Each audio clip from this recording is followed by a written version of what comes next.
Las funciones ejecutivas van a ser un conjunto de destrezas mentales asociadas al lóbulo frontal del cerebro humano.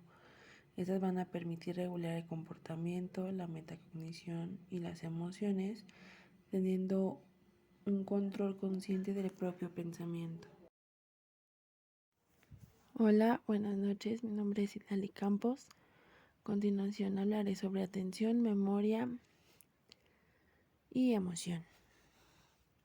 En este video, como primer punto, hablaremos sobre la atención, que quiere decir que la atención es el proceso que necesariamente va a implicar seleccionar cierto tipo de información para procesarla con detenimiento y así impedir que otra información se siga procesando.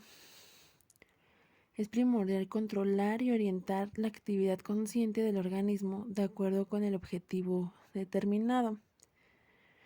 Así, este proceso se va a enfocar y mantener en un estado de alerta o vigila para que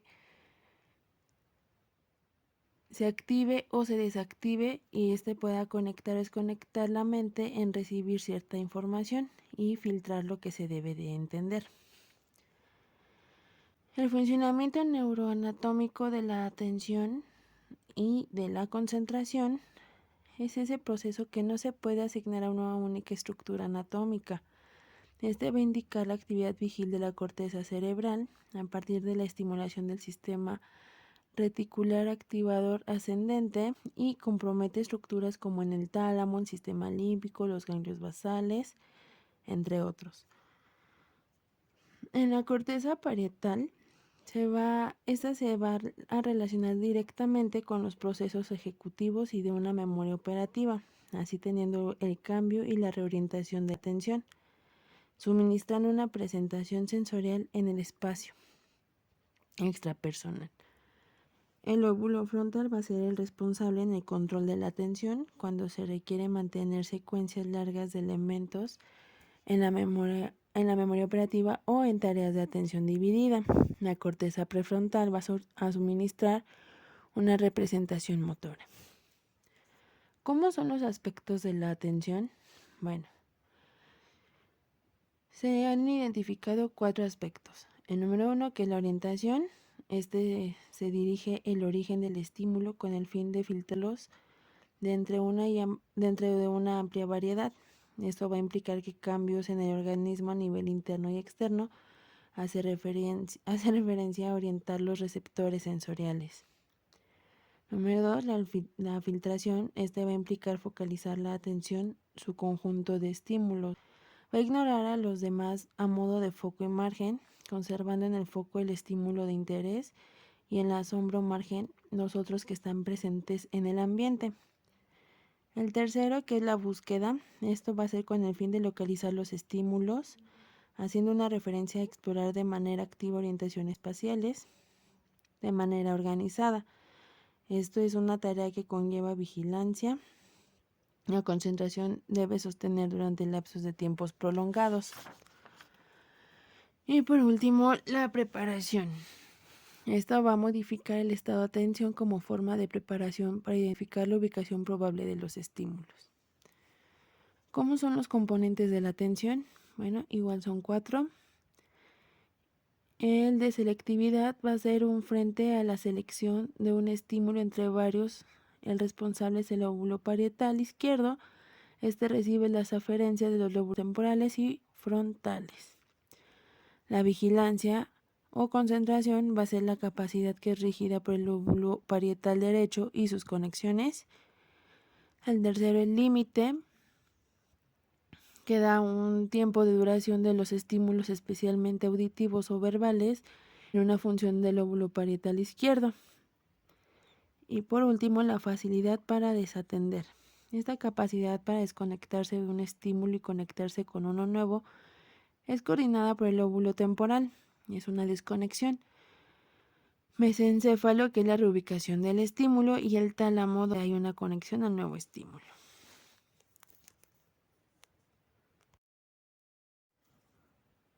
Los tipos de atención.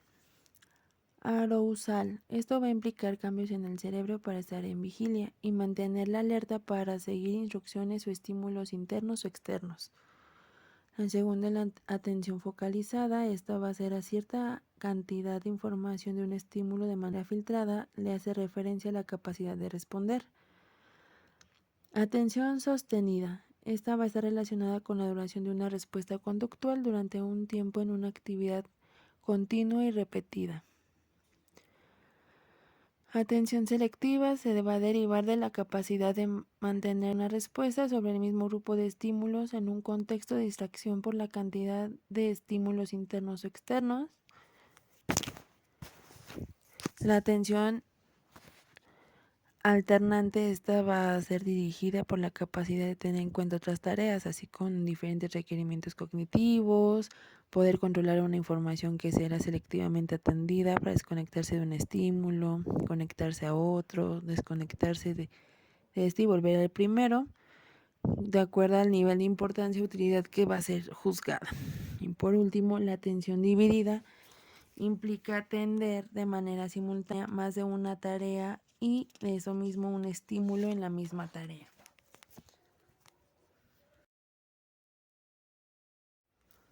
La unidad número 2 se llama memoria. Este proceso psicológico de la memoria va a implicar el almacenamiento, elaboración y evocación de la información. Esto ya que es igual al de la atención, que facilita el desarrollo de procesos cognitivos como el pensamiento, lenguaje, aprendizaje, razonamiento y juicio crítico. Al permitir revivir el pasado, le da el significado y posibilita la trascendencia de la experiencia actual. Esto, al interpretarla, genera expectativas para el futuro en una forma de planificación. Como en la consideración neuroanatómica, de esta forma el proceso va a almacenar y recuperar ciertas estructuras que están implicadas en el encéfalo, diencéfalo y en el sistema límbico, así como en el hipotálamo, la región parahipocámpica, el tálamo anteromedial y las áreas de asociación homo y heteromodales. Esta clasificación de la memoria se da a través de la memoria sensorial. Esta va a durar 250 milisegundos, que hace referencia al almacenamiento de gran cantidad de información recibida a través de los órganos de los sentidos durante un tiempo muy breve después de la experiencia sensorial. Esta a su vez se clasifica en icónica, ecoica y áptica. La ecoica habla de almacenar información auditiva de la naturaleza precategorial. Esto va a ser integra la secuencia aun cuando los estímulos que la generaron ya no están presentes.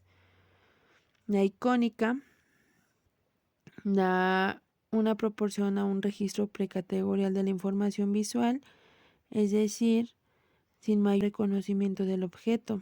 La duración de la información de manera disponible es de aproximadamente 250 milisegundos. Y por último, la memoria áptica. Esta va a corresponder a la información cutánea relacionada con la estimulación de los sentidos de la piel, abarcando sensaciones de dolor, temperatura, vibración y presión ante un nivel superficial como a nivel propioceptivo, es decir, información profunda proveniente de músculos, tendones y articulaciones. La memoria a corto plazo es una memoria primaria. Tiene una capacidad limitada para mantener de forma activa una pequeña cantidad de información, para que se encuentre disponible de manera inmediata durante un corto periodo, aproximadamente de 7 estímulos por episodio y un tiempo de persistencia mayor que el del sensorial. Las investigaciones dan en cuenta un lapso de 15 a 30 segundos. La memoria a largo plazo se clasifica en memoria explícita, también llamada declarativa, y memoria implícita o no declarativa. La memoria explícita o declarativa va a ser que se caracterice por sus contenidos. Pueden ser traídos a la conciencia en forma de proposiciones o de imágenes mentales de manera intencional y consciente. Ayuda a fijar los conocimientos adquiridos por autoaprendizaje, recordando hechos relacionados con la historia personal y comunicarse de una manera verbal o no verbal. La episódica se va a encargar de registrar acontecimientos específicos que nos han ocurrido en un momento, lugar y lugar específicos. adquiriendo así un carácter autobiográfico y con un alto componente emocional. Al momento del almacenamiento se tiene en cuenta la relación tiempo y espacio. La semántica va a implicar el significado de símbolos verbales, conceptos, palabras, referentes relacionados entre situaciones y las relaciones que el sujeto ha establecido. La implícita se caracteriza porque está inaccesible al recuerdo consciente y se expresa básicamente en la ejecución, no en las palabras. Va a almacenar la información que nos permite ejercer hábitos cognitivos y motores, siendo particularmente la resistencia al olvido.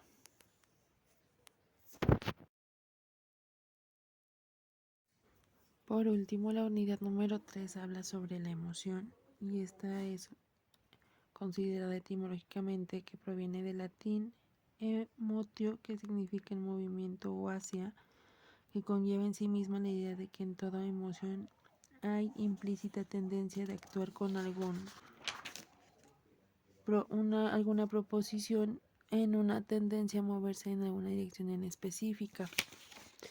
En un proceso psicológico va a cumplir la función de dirigir a otros procesos, donde partiendo de las condiciones situacionales con el fin de facilitar la respuesta rápida y oportuna del sujeto, su expresión y comunicación tienen un efecto regulador sobre sí misma, y la comunicación en los procesos del aparato psíquico nos van a permitir detectar acontecimientos importantes para nuestra vida, así reaccionar en ella, y en esta se lleva la experiencia emocional en el hombre, que va a implicar un conjunto de pensamientos y actitudes en creencias sobre sí mismo, los demás y el mundo.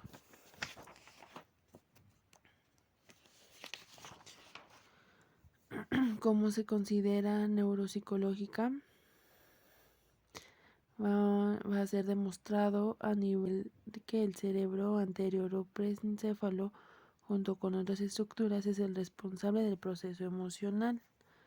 En lo concerniente al hipotálamo, este contiene los circuitos reguladores de las funciones vitales que cambian de acuerdo con los estados emocionales, tales como temperatura, frecuencia cardíaca, presión sanguínea, regulación del sueño y la alimentación. Asimismo, estas se van a extender de alguna manera superior a la superficie medial en el lóbulo frontal. Los componentes de las emociones, número 1 es el fisiológico, va a cumplir el papel de activar, disponer y preparar donde los organismos hacia el sujeto, hace referencia a este tipo de procesos como involuntario, así teniendo una tonicidad muscular, la frecuencia respiratoria, frecuencia cardíaca y presión sanguínea, dados a partir de cambios en la actividad del sistema nervioso central, endocrino y autónomo. El cognitivo va a estar relacionado con el procesamiento de la información a un nivel consciente como inconsciente, donde va a influir en nuestra cognición y en la forma de organizar, integrar e interpretar los acontecimientos. El conductual se va a caracterizar por la presencia de cambios conductuales posturales en el tono, volumen de la voz. Va a hacer referencia a una conducta verbal y no verbal que determina un patrón de comunicación en específico. Bueno, las funciones de las emociones son consideradas como procesos complejos con un valor funcional tanto en la comunicación como en el aumento de las probabilidades. En esto, los matices de la voz y los gestos en la cara será un emisor que va a permitir esclarecer el tipo de emoción, razón por la cual revisten de grandes importancia para las relaciones interpersonales. Modular el grado de intensidad de la conducta dirigiéndola hacia determinado objetivo, sabiendo que la emoción conlleva una serie de aspectos íntimamente relacionados entre sí para una mejor comprensión de los mismos. Este se ha agrupado en 5 aspectos, que son los estímulos antecedentes. Esta va a ser donde las emociones son desencadenadas por cierto tipo de estímulos para el aprendizaje o una reacción momentánea. Los correlatos fisiológicos, que esta va a ser condiciones fisiológicas van a corresponder un patrón fisiológico particular, el origen del patrón, que son muestras de patrones de comportamiento innatos y productos del aprendizaje.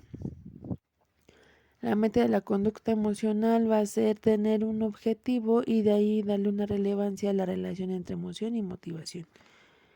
Y por último, la experiencia consciente. Esta va a ser importante al hacerla consciente a partir de la identificación del tipo de emoción y su intensidad.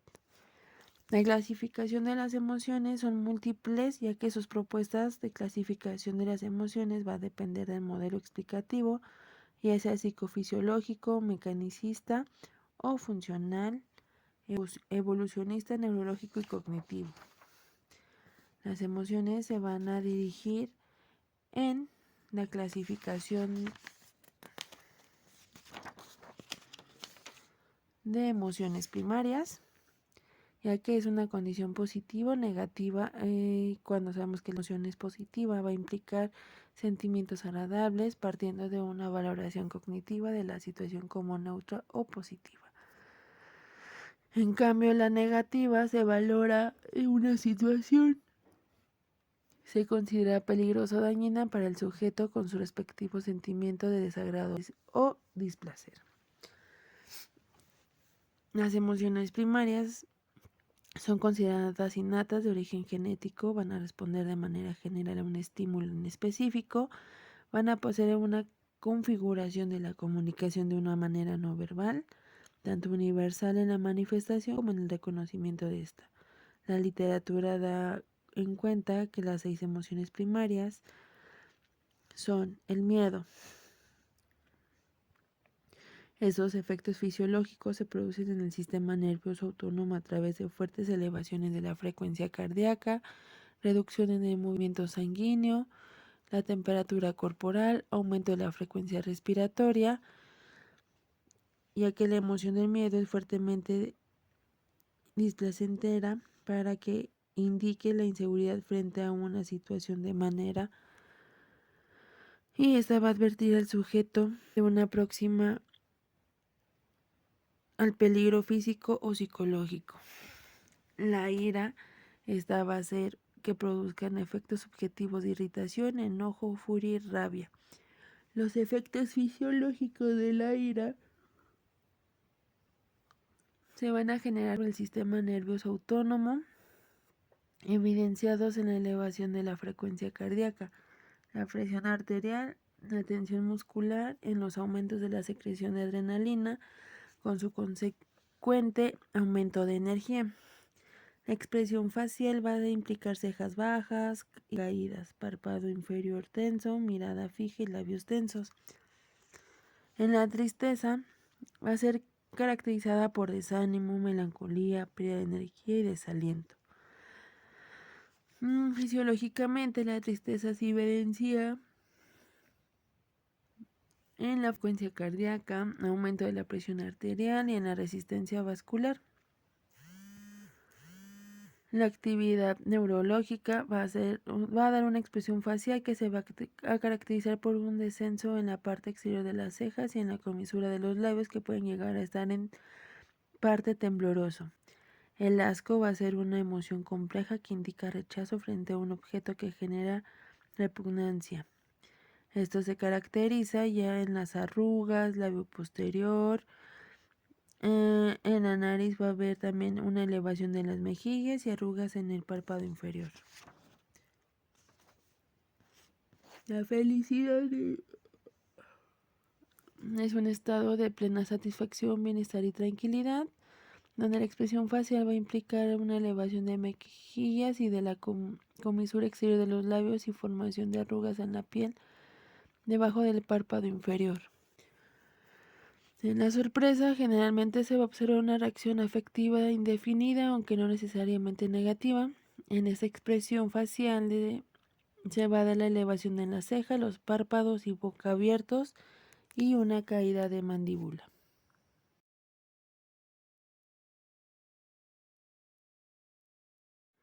Y por último, las emociones secundarias, estas van a ser un proceso de aprendizaje son particulares para cada sujeto por el significado que puede tener el estímulo desencadenante.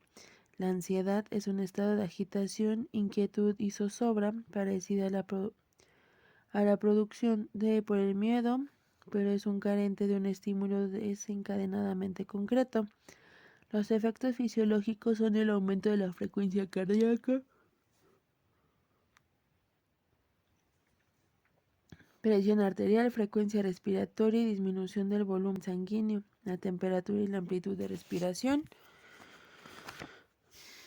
La hostilidad va a ser que los efectos fisiológicos sean creencias negativas sobre otras personas y se notarán en una frecuencia cardíaca, frecuencia respiratoria, tensión muscular y disminución del volumen sanguíneo.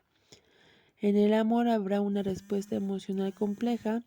Esta va a implicar un efecto subjetivo, gratificación y aceptación, y los efectos fisiológicos son hormona oxitocina en la presencia de vínculos afectuosos cercanos e íntimos.